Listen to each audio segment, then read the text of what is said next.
Êtes-vous prêt? Êtes-vous bien installé? Alors, vos oreilles ouvrez, mon histoire va commencer.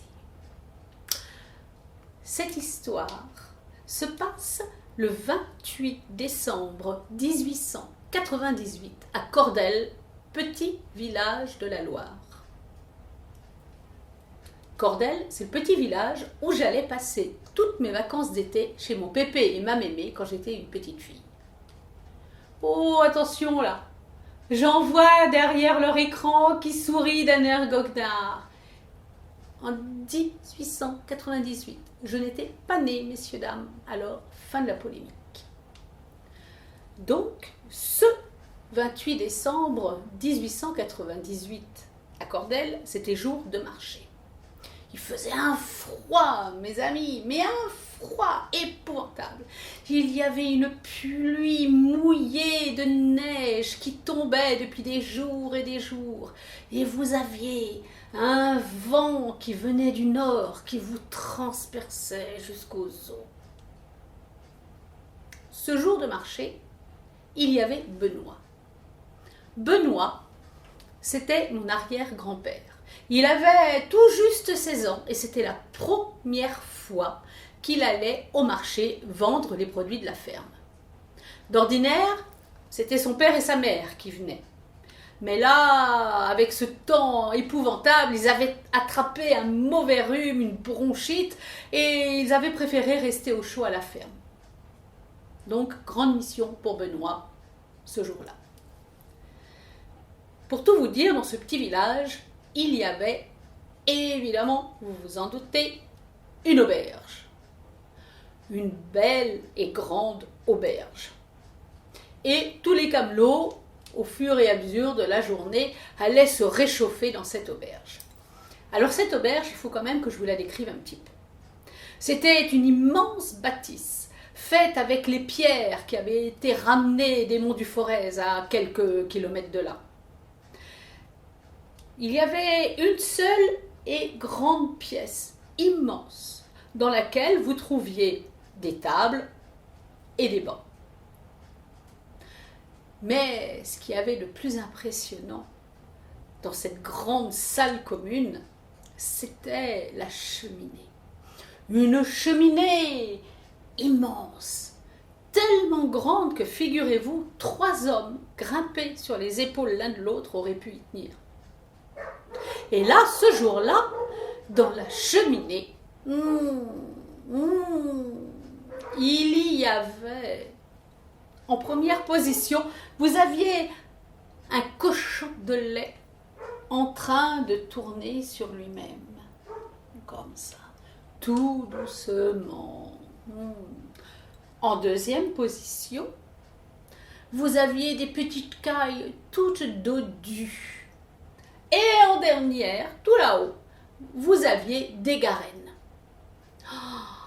Vous ne pouvez pas vous imaginer l'odeur qui se dégageait dans cette immense salle commune. Alors, imaginez un petit peu. Est-ce que vous voyez? Pas bien. Non, vous ne pouvez pas vous rendre compte. Alors, s'il vous plaît, je vais vous demander quelque chose, messieurs, dames. Fermez les yeux. Allez. Non, mais j'en vois certains là qui ont l'air de rechigner en se disant « Pouh, elle ne nous voit pas ». Fermez les yeux. Ça y est? Maintenant, vous vous imaginez, vous êtes assis sur un banc à côté de cette cheminée. Et là, vous voyez ce cochon de lait. Il a une couleur caramel. Il a sa peau brillante, luisante. Il tourne tout doucement. Approchez l'oreille, approchez-la. Vous entendez? On entend la peau qui crépite. Et puis, si on ouvre un petit peu l'œil, on voit une petite boursouflette qui se fait à la surface de cette peau toute croustillante. Et quand elle arrive à maturité, ça fait un petit paf.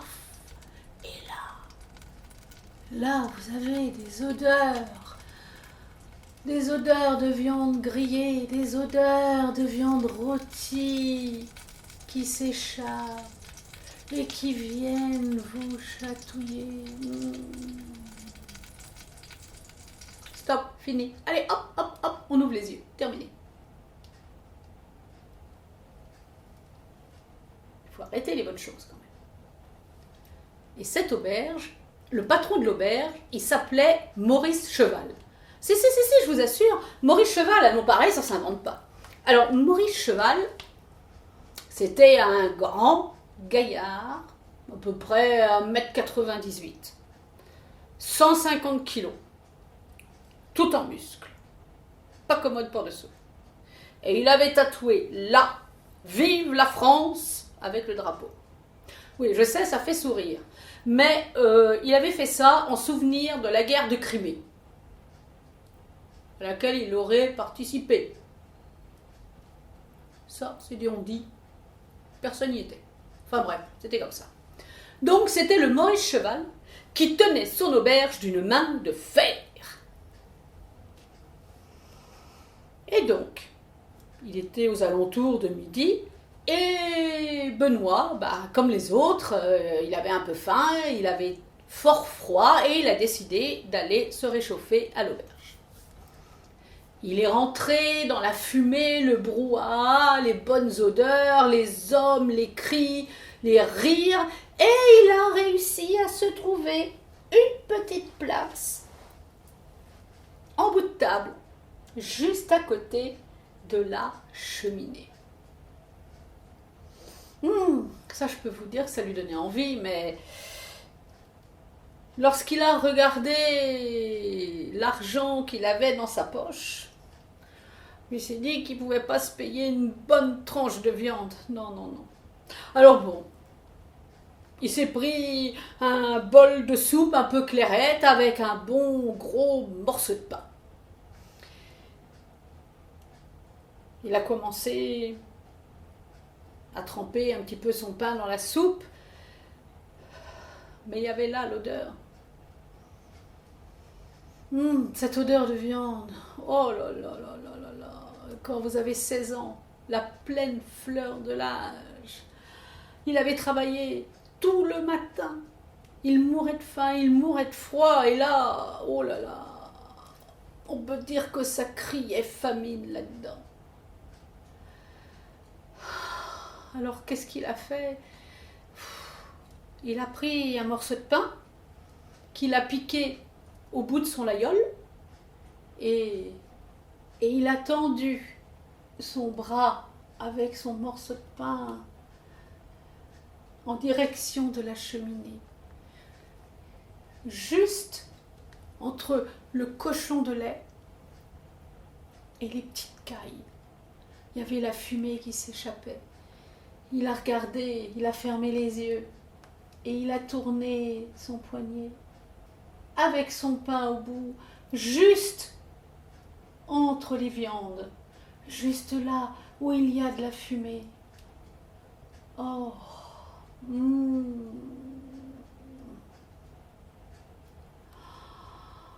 oh, qu'est-ce que ça va être bon.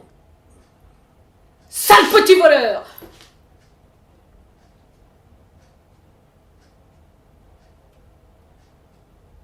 C'était le Maurice Cheval.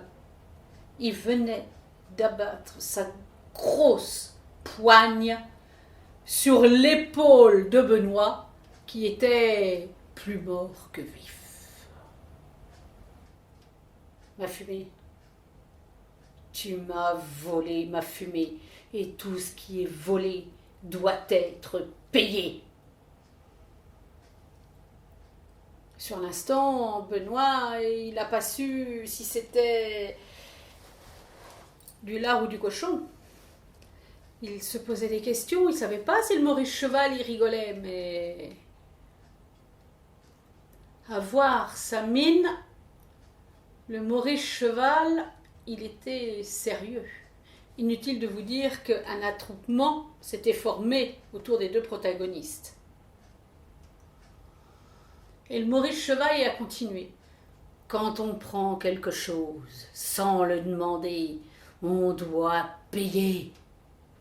Mais j'ai rien fait, j'ai pas touché à la viande, j'ai même pas pris un bout de sauce. j'ai juste passé mon pain entre les deux, dans la fumée, c'est tout, juste pour donner un petit goût de...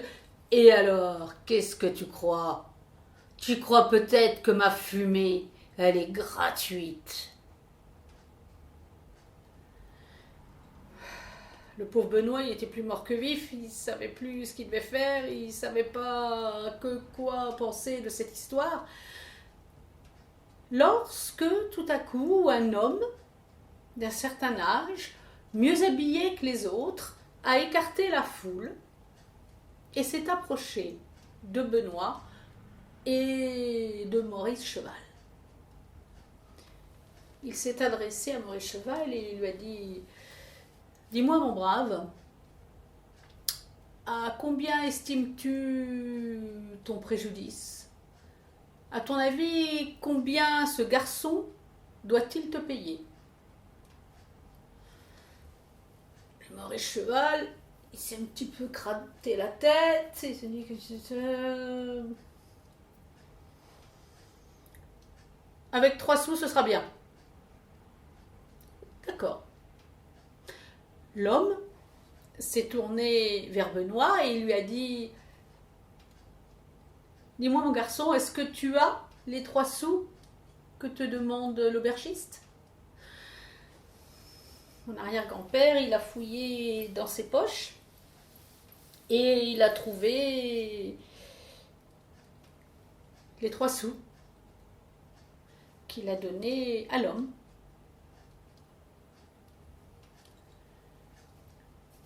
La tête du Maurice Cheval, un argent vite fait, bien fait gagner, ça c'était le bon plan. L'homme s'est tourné vers Maurice Cheval et lui a dit: tu vois cet argent? Oui. Alors voilà ce que l'homme a fait. Il a pris les pièces et gling, gling, gling, gling, gling, gling, gling, gling, gling. Il a refermé sa main et le Maurice, il a tendu la sienne pour s'emparer de l'argent. Mais à ce moment-là, l'homme a dit: je pense que pour l'odeur de la fumée qu'a pris ce garçon, le bruit des pièces est un paiement largement suffisant. Il a rendu les 3 sous à Benoît et il est parti. Ça, je peux vous dire que le Maurice Cheval, il a été honteux, humilié, parce que bien évidemment, toutes les personnes présentes dans l'auberge ont ri à gorge déployée de ce qui s'était passé. Et ça, je peux vous dire qu'ils en ont parlé pendant des mois et des mois et des mois. Mon Benoît, lui, il a fini sa soupe. Il a réussi à vendre tout ce qu'il avait à vendre et il est rentré chez lui, tout raconté à ses parents. Et je peux vous dire que l'auberge, elle existe encore aujourd'hui. Bon, bien sûr, elle a changé, elle n'est plus aussi rustique, dirons-nous, et puis il n'y a plus de Maurice Cheval non plus.